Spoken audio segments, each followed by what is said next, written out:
After playing for over 70 hours and beating Expedition 33, here are over 33 early game changing tips that will help you on your adventure in Clair Obscur Expedition 33. Let's start off with the beginning of the game. You'll find yourself at a specific festival where there are 3 vendors. Each of these vendors gives you an item, but it's going to require you to have 1 festival token. You start off with 1 token naturally. To get another token, you have to speak to this bald guy named Antone who will give you 1 of them. After that, you'll have to head over to this location here and defeat Maelle in a duel in order to get the other festival. Once you have all 3 festival tokens, you can then talk to Tom. He'll give you a weird Pictos in exchange for 1 festival token. It might not seem like it does anything, but this weird token can be exchanged later at the Gestral village for a Pictos called Augmented Aim that increases your free aim damage by 50%. The next festival token, you can exchange it to this vendor named Amadine, who will unlock a new hairstyle for Gustav. The next vendor is Colette, who will give you an old key for an old door in exchange for 1 festival ticket. Once the game really begins after Act 1, in the world you'll find various glowing items on the floor that are very important. Red glowing items are weapons. Always pick these up. Blue glowing items are always going to be Pictos. Pictos are important as they provide you with skills called Lumina. Never ignore blue glowing. If you ever find white glowing, those are going to be Chroma, and Chroma is going to be used to purchase items from vendors in the game. Purple glowing is going to be upgrade items. These can include Color of Lumina, which increases your Lumina points, Chroma Catalyst, Energy Tint Shards, Revive Tint Shards, Healing Tint Shards, which are basically what you'll use in combat, as well as other things like music records and upgrades. So don't ignore these either. If you ever see wooden items or things that can be breakable, break them. You have a good chance of finding something glowing amongst that. You'll also sometimes come across this object pulsing with energy, which contains a glowing item in it. For these, all you have to do is just look around your map and find 3 other glowing orbs, shoot them, and it will then unlock a secret treasure that you can pick up, and it could be any of the glowing items we've talked about before. Whenever you equip Pictos to a character, you'll get the stats that it provides and the Lumina effect. When you battle 4 times with the Pictos equipped, you will see that it becomes gold on the border on top of the fact of a notification on the screen when it's learned to indicate you have learned it. If you ever want to grab old ones and equip them, make sure to just check the border to see if there's no gold border, and that's how you'll know. This can get overwhelming though if you start to get a bunch of Pictos, which you will acquire over time, so make sure to always do this. Speaking of not getting overwhelmed, a very efficient way of learning Luminas is by equipping new Pictos immediately and fighting lower level enemies. That way you can learn these Luminas for every single person in the party. Trust me, there are a lot, don't get overwhelmed. Once you learn the Lumina, these can be equipped separately via a Lumina menu. You will notice that it costs Lumina points for certain Luminas to be equipped. In order to increase the points, you must talk to the Curator at camp, which I'll talk about later on in detail, and apply the Color of Lumina item, which are purple glowing items you'll find in order to increase that value. Also, fun fact, purple items like the Color of Lumina actually reset on where you find them. I've noticed coming back to old visited areas, exiting your game, coming back, usually cause these to respawn in the overworld map. The game essentially allows you to overpower your character with these Luminas. And when you are increasing the character's Lumina points, make sure to never really neglect one character and have a nice even distribution of these points, which will help everyone stay nice, balanced, and strong. Now, the Curator is unlocked later on after you get Maelle, and the Curator will be at your camp. Always visit the Curator to upgrade your weapons in exchange for discovered Chroma Catalyst and increase the effective of consumables for a certain price. Never ignore this feature. If you ever find yourself glitched out in the game, make sure to open up your saves and reload a previous autosave. That way you're never stuck. If you ever find yourself in a position where you feel you made a mistake in a dialogue option or killed an enemy you shouldn't have, which I'll cover right after this, you can always reload an autosave to backtrack. This has helped me get out of glitches as well as redo my choices. Now, let's talk about some combat tips. If an enemy runs at you first, they will have the advantage starting when the battle starts. If you sneak up on an enemy and hit them first, you'll get a first strike, which will give you the first move in battle. Now, here's a trick. If an enemy is charging at you, you don't have to run away from them. You can just aim at them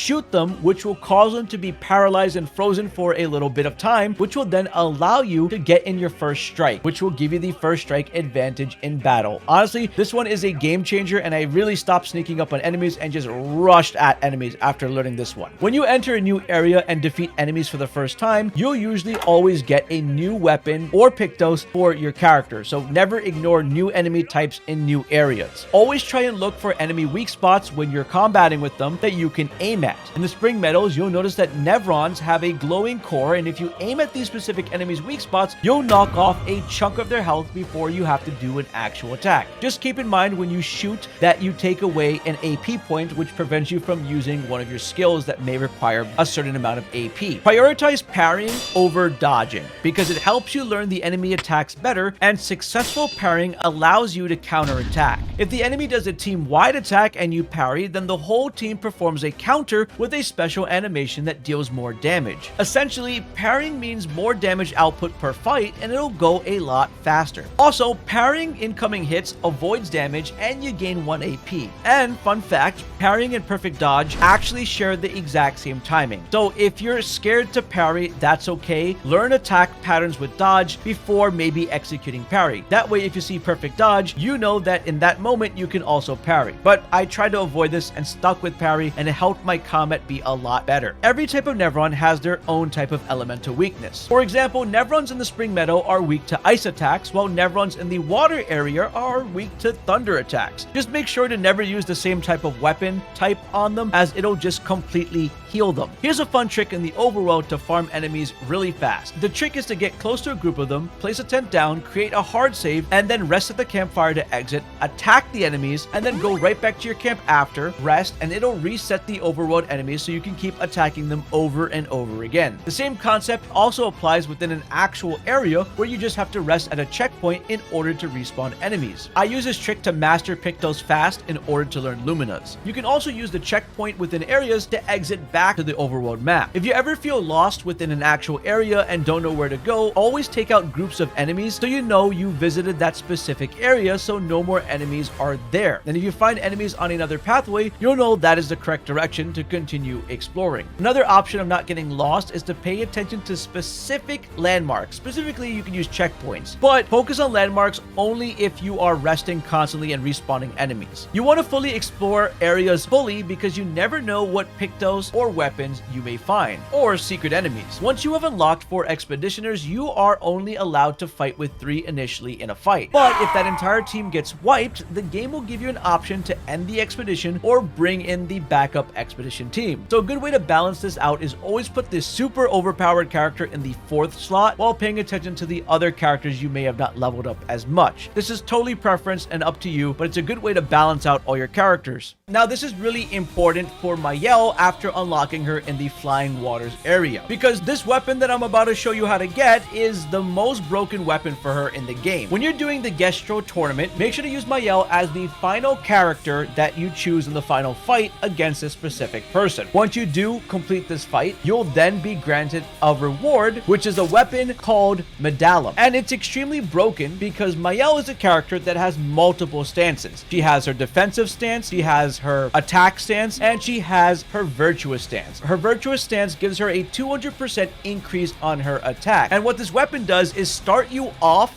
in this stance. This is the stance I use for Maelle later in my games to start one-shotting enemies with no problem. And it's a great foundation to start building her on that. This weapon is primarily scales in defense and secondary in agility. So right from the get-go, the moment you get Maelle, start already dumping points into defense and agility. That way you don't have to waste a recoat, and when you get this weapon, you're going to be solid. Speaking of recoats, if you ever do make the mistake by unlocking the wrong skills for characters, or maybe put in the wrong attribute points, you can reset them by simply using this item called Recoat. In the early game, they're not as common, but will start to show up more often as you progress. So if you have to use one, don't feel afraid to use it, just use it. There's plenty of them as you progress. Skill trees. Speaking about skills, make sure to swap skills out. Make sure you're also unlocking new skills and are also trying them out.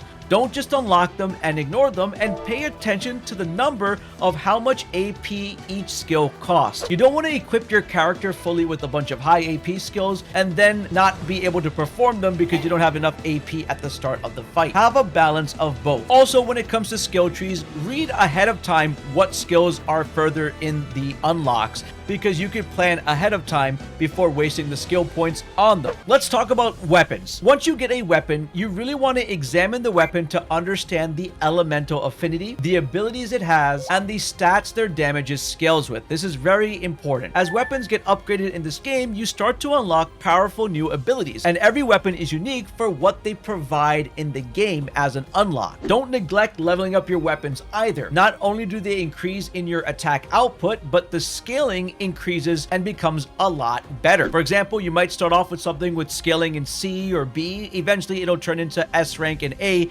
as the weapon levels up. Also, plan the build of your Luminas and the Pictos you use on your character to coincide with the weapons. A lot of reading in this game, but in a good way. Let's talk about NPCs. You never want to ignore any NPCs in the game. If you can talk to them, talk to them. Find out their dialogue, as you never know which one will give you a clue or have an item you need or a collectible. Sometimes switching out your characters when talking to certain NPCs will give you different results. So be smart about which character you use to talk and make sure to switch them up to see if you get different dialogue depending on the situation. You'll experience something known as a Manor Door when you first encounter Maelle in order to reach her. In this game, you'll notice that there is a manor with a ton of locked doors, and the only way to open up these doors is to explore areas in the overworld and also within certain areas to find these doors. For example, in the Gestral village, you'll find a door that'll lead you into the manor, just like this. And as I mentioned, some of these doors are in the overworld and they contain a ton of secrets. And the lore of this game is peak, so you should really go after every secret in this game. Now, when you are exploring the continent via the overworld map, you'll notice that sometimes as you approach an area to enter it, that it might be red and say dangerous. This means that the enemies in here are over leveled and can pretty much one-shot you upon any hit that they do. However, believe it or not, it is actually possible to beat these enemies if you memorize their attack pattern completely and parry every single Nevron. It may take an hour or two, but if you wear down its health, you can probably beat it if you have the real life stamina in order to do it and get a bunch of powerful items earlier in the game. Also, pro tip, if you're in a dangerous area where there are a lot of enemies, it's not just a single boss like the beginning of the game, run around and grab as many items as you can without having to fight any of these high level enemies. Let's talk about Esquie. Esquie is this big blubbery guy you've seen in all the trailers that flies around the map and helps you travel. Running around in the overworld is really slow. As you noticed, it's not fast at all. There are even some areas in the game that are blocked that your characters can't do. If you want to unlock these areas like these little rocks over here, or you want to go to the water or fly in the sky like all the trailers say, well, then you have to follow the main story progression where you'll meet this nice character called Esquie who will make your overworld travel a lot faster. As you progress in the story, you'll be able to do more things like break these rocks to access new areas in the game. And later on, as you progress, you'll be able to swim and also fly. Now, there are enemies in the world known as Mimes, and you can actually find Mimes in Esquie's nest and all over the map. Now, let me explain what these Mimes do. Pretty much these secret enemies that have very high HP and defense until you break them. Once you break them, you can deal a ton of damage bringing them down, which will unlock hairstyles or secret outfits. One of the best ones that they unlock is the baguette outfits. The team at Sandfall Interactive actually showed off a bunch of the characters in baguettes, and it was like a serious trailer, but it was not. It's really funny. So Mimes secret outfits, make sure to do them. You'll also find these enemy Nevrons called Petanks, which move around a lot. They're like this little puzzle enemy that bounces around. Your goal is to just get into battle with it, and you have to corner it in a certain angle to get them trapped inside their glowing station, and then you'll have a limited number of turns to defeat them. However, if you manage to defeat them, you'll get a bunch of upgrade items that you should use. Again, don't save these upgrade items, use them. You'll get tons of them in the game. You'll also find Petanks in many different areas, but just remember it's one per area, and if the Petanks happen to disappear, just exit to the overworld map, come back again, and they should be right there until you finally defeat it. Throughout your world, you'll also find creatures known as Gestral merchants. Always look for shopkeepers everywhere you go. These Gestral merchants can contain basic items, upgrade items, weapons, Pictos that you won't find anywhere else in the game. On top of that, if you defeat them in battle, they'll unlock secret cosmetic items. But that's only if the battle option is there, and you'll see that in their menu. So if you want your character to have glam, don't ignore the Gestral merchants. If you ever see the option for find an expeditioner on one of the merchants, which you might see early on, that means you just haven't unlocked the specific character yet to progress in your story. So just progress and you'll get it. Now, they do have swimsuits for characters in the game because they know their audience. And if you want to unlock these swimsuits, you actually find them at locations known as Gestral beaches. And they made it pretty difficult. Each of these locations have their own mini game that is very challenging. The first one that I encountered was a very difficult parkour challenge, which took me over 2 hours, and maybe I'm not as good of a gamer as I thought, but eventually, if you do the one at the early part of the game, you get outfits like Gustav's swimsuit, Lune's swimsuit, and you'll find way more Gestral beaches throughout the game. It's just tough. So let me know in the comments what you think of these whenever you discover them. Now, there are special Nevrons in the game that are white Nevrons. In fact, you'll find one right at the beginning of the game in Act 1 during Gustav's chapter. These specific Nevrons are able to talk and communicate with you, and each of them have their own unique quest. Never be hasty and try to kill them immediately, which the game actually gives you options to do. If you complete their quest, you actually can get some good rewards like certain Pictos or certain weapons. Once you do complete their quest, you'll get dialogue options about fighting them. I personally suggest you don't kill them, but later on in the endgame, you'll find another Nevron who asks you if you helped his brethren or not, and he realizes if you killed them, he'll just attack you, and if you didn't, you'll probably get a reward. So I suggest killing them after you get your rewards in total in the game. If you goofed and sell this bullet point now, you can reload an autosave. Let's talk about the Lost Gestrals. In this game, you'll come across these little Gestrals known as the Lost Gestrals that you have to collect a certain number of because there is an NPC at your camp named Sastro who is looking for these Gestrals. So you'll see them in the overworld just like this, and after collecting them, you'll get rewards like cosmetic items and the ability to break these painted spikes in the world, which have a bunch of secret rewards hidden behind them. So make sure to do that and always be on the lookout and exploring every nook and cranny in the overworld. Now that you know your early game tips, check out this video right over here.